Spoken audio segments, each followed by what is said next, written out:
Unsupportive environment अगर आप अपने बच्चों को दे रहे हैं, यानी बच्चा आपके पास आता है कोई मसला लेके, आप उसको सपोर्ट करने के बजाय आप उसको डांटते हैं, खौफ दिलाते हैं, का मसला हल करने के बजाय जाता है आपके पास और बातें सुन के चला जाता है। इस तरह बच्चा फिर आपके पास आना बंद कर देता है, अपने मसले लाना बंद कर देता है, इजहार करना अपने इमोशन का बंद कर देता है। फिर आहिस्ता आहिस्ता वो तन्हाई पसंद होता चला जाता है। इतने ही क्लाइंट हैं दुनिया जहान में मेरे, जब मैं उनकी काउंसलिंग करता हूँ तो मुझे पता चलता है कि वो अपने कमरे से ही नहीं निकलते बच्चे।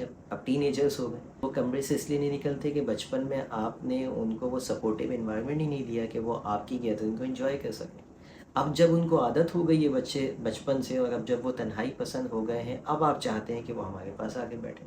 अब क्यों आएगा वो बैठेगा, जब आपने बचपन से ही उसको टाइम नहीं दिया, तो अब वो आपको टाइम नहीं देगा। और यही तन्हाई पसंद अगर बच्चा होता चला जाए तो ये डिप्रेशन की बहुत बड़ी अलामतों में से एक अलामत है।